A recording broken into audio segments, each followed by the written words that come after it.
The fallout of the attack on the Saudi oil facility is front and center as world leaders gather at the United Nations this week. Iran's president is there on a mission to support a win for his country, or to win support for his country. Hassan Rouhani unveiling plans to invite Persian Gulf nations into a new coalition.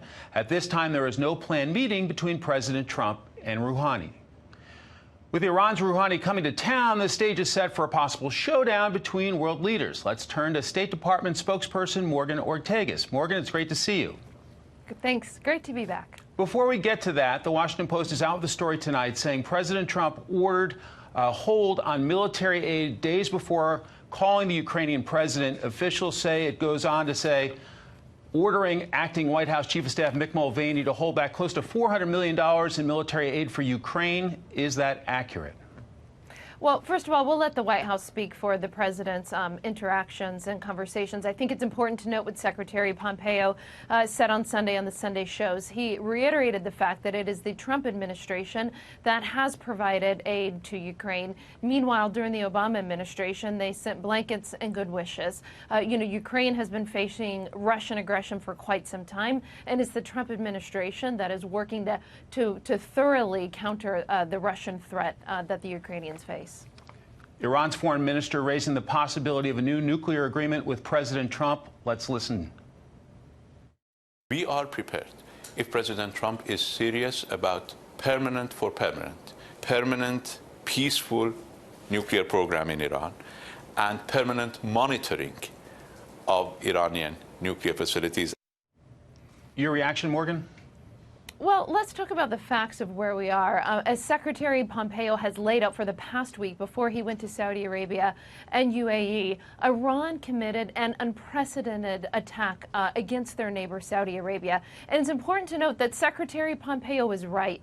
We had many people in the news media, we had many former Obama administration officials, people who should have known better, that believed the claim of the Houthis, who were obviously lying, that they were responsible for the attack. Anybody who has access to Google Maps could have figured out on their own that it would have been physically impossible for the Houthis to have the capability to do so. So the Secretary Pompeo pointed this out right away. Many critics rushed to believe the Houthis or the Iranians as opposed to believing a U.S. Secretary of State and former intelligence official. And the Iranians have really painting themselves into a corner here with this unprecedented attack on their neighbor. And how they've done that is we saw something very significant today.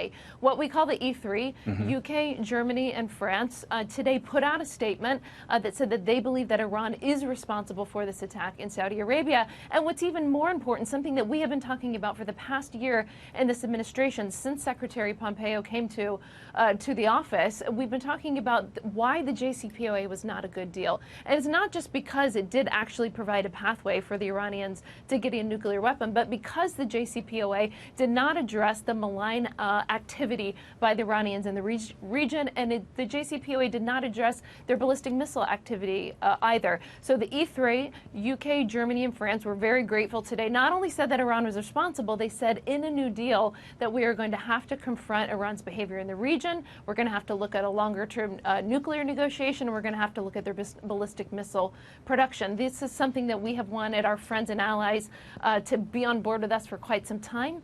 And I know Secretary Pompeo said earlier tonight in a tweet that he encourages more nations to do so. Here is President Trump today on potential talks with Iran.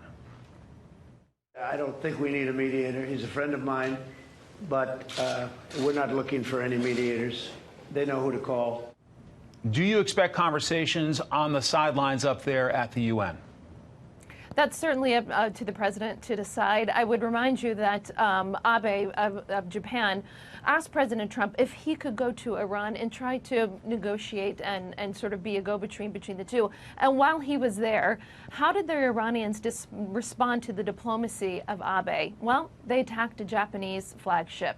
And so every time we have seen in this administration when President Trump and Secretary Pompeo have extended their hand in diplomacy, it is met with kinetic action. The president has been offering for a long time. You just saw Secretary Pompeo at the White House with Secretary Mnuchin in the press conference saying from the White House saying that President Trump would be willing to meet.